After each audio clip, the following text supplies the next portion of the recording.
Direto da redação. Ucrânia, a guerra com a Rússia chega no 12º dia, nesta segunda-feira, dia 7. E você vai conferir agora a informação na reportagem de Lúcia Musel. O exército ucraniano informa que violentos combates estão em curso na cidade de Mykolaiv, no sul, e em Chernihiv, no norte, a 140 quilômetros da capital, Kiev. Além disso, Mariupol, no leste, enfrenta um bloqueio humanitário e fortes bombardeios. O prefeito da cidade disse que a situação está muito difícil e faz um novo apelo para poder começar a retirar os civis do município ainda neste domingo, em segurança. O presidente ucraniano Volodymyr Zelensky teve mais uma conversa por telefone com o americano Joe Biden na noite passada. Os dois líderes falaram sobre o apoio financeiro para a Ucrânia e a continuidade das sanções contra a Rússia, conforme relatou Zelensky. Neste sábado, o presidente russo Vladimir Putin comparou as sanções ocidentais a uma declaração de guerra. Ele afirmou que a Ucrânia poderia perder o seu status de Estado se continuasse a rejeitar as exigências de Moscou de se manter neutra em relação à OTAN e se desmilitarizar. Vamos ao efeito colateral dessa guerra. O barril do petróleo está chegando a $130, já bateu ontem, na noite de ontem, que já era segunda-feira na Europa. O preço do trigo disparou. A pergunta que não cala: a economia mundial vai aguentar isso? Outra pergunta que não cala: o bolso do brasileiro vai suportar pagar uma gasolina a R$10? Essa perspectiva, ela é real ou é mito? O preço do trigo, o pãozinho, vai continuar no mesmo patamar, com o mesmo preço? É o que eu pergunto nesta segunda-feira ao economista Ranulfo Vidigal, que já está comigo virtualmente aqui nos estúdios do Viu Digital. Ranulfo, bom dia. Bom dia, meu caro Roberto. Não foi a pergunta que não cala aqui, Ranulfo. O petróleo é $130. É possível que a gasolina no Brasil chegue a R$10? Bom, Roberto, nós temos uma regra absurda que gerou ano passado 106 bilhões de lucro da Petrobras, e essa regra do jogo já devia ter sido modificada, e por essa regra do jogo, os combustíveis no Brasil já estão defasados entre 20% e 25% com essa nova escalada do petróleo. Isso significa dizer que pelo menos a gasolina já deveria estar R$1,50 mais cara e o diesel R$1 mais caro. Bom, eu tenho a impressão de que o governo brasileiro vai tentar rever esta regra ou ver uma forma de compensação, como aconteceu, por exemplo, com o Vale Gás. O Vale Gás que já está pagando metade do valor do botijão de gás para as famílias mais humildes e que já se fala em aumentar o Vale Gás, né? Portanto, esta guerra que tem o seu teatro específico de armamentos e absurdos, com $1 bilhão de armas enviadas pelos Estados Unidos para a Ucrânia nos últimos meses. Este dado não é meu, este dado é de um jornal importante americano.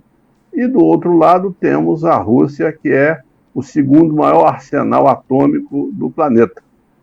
Tanto uma guerra insana, o teatro de batalha gerando enorme pavor nas populações da Ucrânia. A gente observa isso pelos meios de comunicação. Hoje mesmo, provavelmente, vão sentar novamente à mesa para tentar um cessar-fogo, que seria o fundamental. Depois nós temos a guerra cibernética, né? Quer dizer, os hackers, toda aquela luta cibernética que a gente nem vê, mas que está acontecendo. A terceira guerra, o terceiro item da guerra, e que na minha concepção é o mais problemático, é a questão das sanções econômicas, né?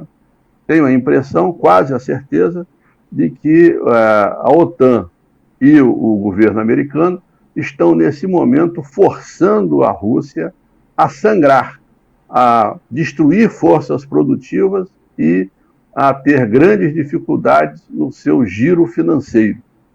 a gente observa que, muito provavelmente, a Rússia já contava com essa variável e busca alternativas. Mas, mesmo assim, nesta manhã, na Europa, as cotações internacionais de bancos caem fortemente, porque, como todo o sistema financeiro é interligado, né, uma dificuldade financeira de pagar seus compromissos na Rússia gera problemas para bancos na Europa. Então, isso já está se configurando nesta manhã nas bolsas internacionais. E você há pouco citou a cotação extraordinária do petróleo, uma cotação inédita desde muito tempo atrás, e, ao mesmo tempo, a cotação do trigo e do milho disparando. E não é só isso, a soja também está disparando, e todos os minérios. O ouro já superou $2.000, né? E isso tudo, evidentemente, causando enorme transtorno, enorme instabilidade na economia como um todo. Além da questão específica, temos a questão nuclear, que há um risco enorme da questão nuclear sair do controle, e é um fim do mundo, né? Porque só vão sobrar as baratas. E o último ponto, que esse você entende até muito mais do que eu, é a guerra midiática, a guerra de informações. Porque a primeira coisa que morreu nessa guerra foi a verdade. Ela morreu de morte morrida, e agora nós temos as versões. Nesta manhã já se fala de um governo de exílio na Ucrânia, ou seja, Kiev sendo tomada pela Rússia e o presidente da Ucrânia indo para a Polônia para fazer um governo de resistência. Tudo isso numa situação completamente sem propósito e que deixa a todos nós numa situação e numa preocupação enorme, né, Roberto? Muito grande, Ranulfo. Eu tenho um feedback aqui do Fábio Lima. Ele está em Portugal, ele está em Lisboa. Um abraço, Fábio. Ele diz assim, ó: a coisa é tão surreal que hoje o gasóleo, que é o diesel, né, que usamos na maioria dos carros aqui em Lisboa, em Portugal, subiu 14 cêntimos e já estamos mais caro que a gasolina. Então, o Ranulfo, já é um reflexo, né? Portugal é um país que está na Europa, localizado na Europa. Então, isso vai vendo que os efeitos colaterais mais diretos já começam a ser sentidos na Europa, que depende ali de uma exportação do gás russo, que depende de petróleo russo. E quando você começa a aplicar sanções e o petróleo e o gás não começa a encarecer, né? E nesse momento é inverno na Europa, ô Ranulfo. Exatamente. Lá na Europa tem essa questão da energia, que é crucial, e aqui para nós são os alimentos, porque os frigoríficos já anunciaram no Valor Econômico, que é um jornal de grande circulação, na última sexta-feira, que ao longo de março, as carnes, o frango, a carne bovina, a carne suína, podem vir a ter majorações entre 10% e 15%. Considerando que uma parcela expressiva da população já empregada tem valor médio salarial no Brasil em torno de R$ 2.000 a R$ 2.200, o fator alimentação é crucial na cesta básica, na estrutura de gasto de qualquer família. Isso representa dizer que as famílias vão ter que fazer uma realocação de seus orçamentos com urgência, no sentido de garantir o recurso mínimo para a alimentação em detrimento de outros gastos. Daí nós vamos ter um processo no mundo e no Brasil que os economistas chamam de estagflação, que é economia com baixo crescimento e baixo emprego e alta inflação, o que é um absurdo, né, Roberto? Muito grande. Ranulfo, agora o efeito também direto dessa alta do petróleo é que os municípios petrorrentistas, que são os municípios produtores de petróleo, que estão aqui principalmente na Bacia de Campos, na Bacia de Santos, os estados produtores, assim como a União, elas estão diante de uma perspectiva de aumentar a arrecadação, arrecadar divisas decorrente de royalties do petróleo e também de participação especial na produção de petróleo, né, Mauro? Meu caro Ranulfo. Olha, o mais dramático e contraditório disso tudo é que a dificuldade generalizada da Europa, o aumento do preço do petróleo, ela tem ganhos para alguns e perdas para muitos. Entre esses alguns, né, estão os detentores de títulos da Petrobras, detentores de ações da Petrobras e das petroleiras, e os municípios considerados por nós dois como petrorrentistas.